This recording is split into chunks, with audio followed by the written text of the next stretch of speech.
Hello everyone, কেমন আছো তোমরা সকলে? আশা করছি সবাই খুব ভালো আছো। আমিও না বেশ ভালো আছি। তো আমাদের সবাইকে জানাই আমার নতুন ব্লগে আন্তরিক ভালোবাসা ও স্বাগত।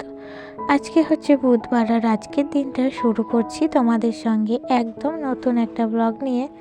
তোমরা তো জানোই প্রতিদিনের মতোই আজও তোমাদের সঙ্গে একটু গল্প না করে থাকতে পারলাম না। যদিও আজ আমি বাড়িতে নেই, আমি দুদিনের জন্য একটু ঘুরতে এসেছি। তো একটু রিল্যাক্স করার, একটু নিজের প্রতি যত্ন নেওয়া, এই নিয়েই আসা। সকালবেলায় ঘুম থেকে উঠেই ভাবলাম চলো ব্লগটা শুরু করি। রাত্রে চুলটা বেঁধে শুয়েছিলাম, তাই সকালে একটু খুলে নিয়ে ভালো করে আঁচড়ে নিলাম। কারণ সংসারের কাজের চাপে নিজের যত্ন নেওয়া হয়ে ওঠে না সব সময়। তাই এখানে এসে একটু নিজের জন্য সময় নিচ্ছি, শরীর আর মন দুটোই ফ্রেশ রাখার চেষ্টা করছি। এখন সকালবেলায় হালকা একটু টিফিন করার পর ভাবছি একটু বাইরে যাব, কিছু দরকারি কাজ আছে আর সঙ্গে কিছু জিনিসও কিনতে হবে, তাই তোমাদের সঙ্গেও নিয়ে যাচ্ছি। তো চলো তোমরা দেখতে থাকো আমি কোথায় যাচ্ছি। তোমরা তো জানো ব্লগ শেয়ার না করে আমি থাকতে পারি না, তাই ভাবলাম আজও কিছু না কিছু তোমাদের সঙ্গে শেয়ার করব। তাহলে চলো আজকের দিনের শুরুটা হোক একদম পজিটিভ এনার্জিতে। এখন আমি বের হচ্ছি, আর বাইরে গিয়ে দেখা হবে আবার, তখন দেখাবো কী নিচ্ছি, কোথায় যাচ্ছি, আর কেমন কাটছে আমার এই দিনটা। চলো তাহলে চলো শুরু করা যাক আজকের ব্লগ। আসলে আমি ভেবেছিলাম সকালে বাজারে গিয়ে কিছু গাছপালা কিনবো, কারণ সামনেই তো শীতকাল চলে আসছে, আর শীতকাল মানেই নানা রকম সবুজ ফুল আর গাছে ভরা।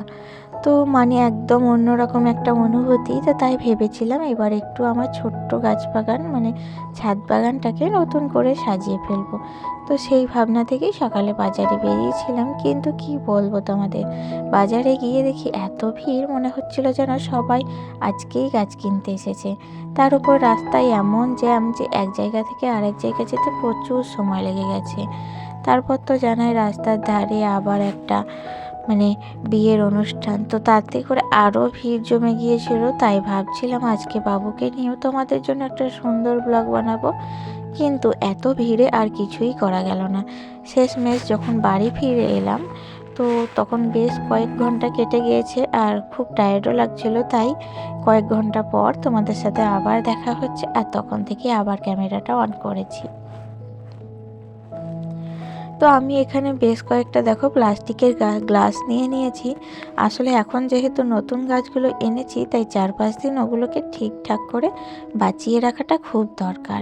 সেই কারণে এই ছোট ছোট গ্লাসগুলোতে একটু করে মাটি ভরে তার মধ্যে চারা গাছগুলো পুঁতে দেব। এইভাবে গাছগুলো রাখলে বেশ ভালোভাবে টিকে থাকে, যতক্ষণ না আমি আলাদা টবে লাগাই।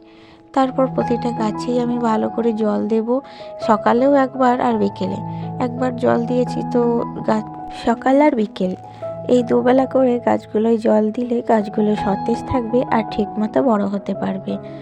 যখন একটু সময় পাবো তখন বাড়ি গিয়ে প্রতিটা গাছকে আলাদা আলাদা টবে লাগিয়ে দেব। এতে করে গাছের শিকড়গুলো ভালোভাবে ছড়াতে পারবে আর ফুলও অনেক সুন্দর ফুটবে। শীতকালটা এমনই একটা জিনিস, শীতকাল আমার সব থেকে প্রিয় সময়, কারণ এই সময়ে ফুলের ঘ্রাণে ভরে যায় চারপাশ। বাড়ির ছোট্ট একটা কোণেও যদি কিছু ফুল ফোটানো যায়, তাহলেই মনে হয় পুরো পৃথিবীটাকে সাজিয়ে ফেলেছি নিজের মতো করে। তো চন্দ্রমল্লিকা ফুলগুলো একদম কিন্তু আমার প্রিয়, আর শীতকালে এই ফুল ফুটলে ঘরে বারান্দায় একদম অন্যরকম হয়ে যায়। তার উপর দামে খুবই সাশ্রয়ী, কিন্তু রং আর গন্ধে একদম মন ভরে যায়। তো বেশ কয়েকটা চন্দ্রমল্লিকা নিয়ে নিয়েছি জানো। আর গাঁদা গাছটা আমার ছাদ বাগানে প্রচুর আছে, ওটার আর দরকার নেই। তার সঙ্গে নিয়েছি একটা ক্যাপসিকাম গাছও। আর এই প্রথম আমি ক্যাপসিকাম গাছ লাগাচ্ছি আমার ছাদ বাগানে। জানি না কেমন হবে, কিন্তু আমি চেষ্টা করব যত্ন করে বড় করতে। যদি ঠিকঠাকভাবে বাঁচিয়ে রাখতে পারি তাহলে শিগগিরই তোমাদের দেখাবো কেমন ফল ধরেছে। তো এইভাবেই দেখো আজকের দিনটা কিন্তু গাছপালা, মাটি আর অনেক যত্ন নিয়ে ছোট্ট ছাদ বাগানটার জন্য কাজ করছি। আশা রাখছি তোমরা আমার সুন্দর ব্লগটি উপভোগ করছো। তো ফাইনালি আজকের সমস্ত কাজগুলো কিন্তু একদম কমপ্লিট। সকাল থেকে গাছপালা নিয়ে যেভাবে ব্যস্ত ছিলাম, এখন সব গাছ লাগানো শেষ হয়ে গিয়েছে। আর প্রতিটা চারাগুলোকে দেখো, নিজের হাতে মাটি দিয়ে পুঁতে দিয়েছি, যত্ন করে জল দিয়েছি। এখানে আমি গাছগুলোকে এমন এক জায়গায় রেখে দিয়েছি যেখানে অল্প একটু ছায়া আছে, কারণ নতুন লাগানো গাছকে সরাসরি রোদে দিলে ওগুলো শুকিয়ে যেতে পারে। তাই প্রথম দিকে একটু ছায়াযুক্ত স্থানে রাখাই ভালো, এতে গাছগুলো ধীরে ধীরে পরিবেশের সঙ্গে মানিয়ে নিতে পারে। তারপর একটা স্প্রে বোতলে জল ভরে হালকা করে গাছগুলোর ওপর ছিটিয়ে দিলাম, যেন মাটিটা ভালোভাবে ভিজে যায় আর চারা গাছের গোড়ায় মাটির সঙ্গে মিশে যায়। এতে গাছগুলো সহজে শিকড় ছড়াতে পারে আর ঠিক মতো টিকে থাকে। তো এভাবে 2-1 দিন এই জায়গাতেই রেখে দেব, যাতে গাছগুলো একটু শক্তপোক্ত হয়ে যায়।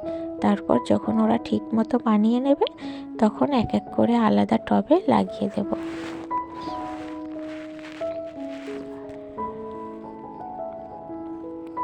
তো আমি সবসময় চেষ্টা করি গাছগুলোকে যত্নে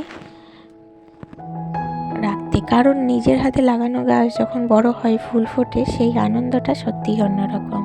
তাই আজকের কাজ শেষ করে এখন বেশ শান্ত লাগছে, মনে হচ্ছে দিনটা বেশ পরিপূর্ণ ছিল। পরের ব্লগে তোমাদের দেখাবো কিভাবে আমি এই গাছগুলোকে টবে লাগাচ্ছি আর আমার ছোট্ট ছাদ বাগানটা কিভাবে সাজাচ্ছি। তোমরা পাশে থেকো, ভালোবাসা দিও, আর নতুন কেউ থেকে থাকলে সাবস্ক্রাইব করে নিও, যাতে পরের ব্লগ মিস না করো। তো আজকের ব্লগটা হয়তো একটু ছোট্ট হয়েছে, কিন্তু আশা রাখছি তোমাদের ভালোই লাগবে। আমি যতটা পারি মন দিয়ে সব কিছু শেয়ার করার চেষ্টা করি, কারণ তোমাদের ভালোবাসাই আমার সব থেকে বড় অনুপ্রেরণা। তো তাই যেন পরের ব্লগ মিস না করো, যদি এখন আমার চ্যানেলটা নতুন করে দেখো তাহলে অবশ্যই সাবস্ক্রাইব করে নিও, পাশে থেকে আর বেল আইকনটা প্রেস করে রেখো, যাতে আমি নতুন ভিডিও আপলোড করলেই সঙ্গে সঙ্গে তোমরা দেখতে পাও। তবে আজকে এখান থেকেই বিদায় জানাচ্ছি, আবারও দেখা হবে নতুন ভিডিওতে। ততক্ষণ ভালো থেকো, সুস্থ থেকো, টাটা।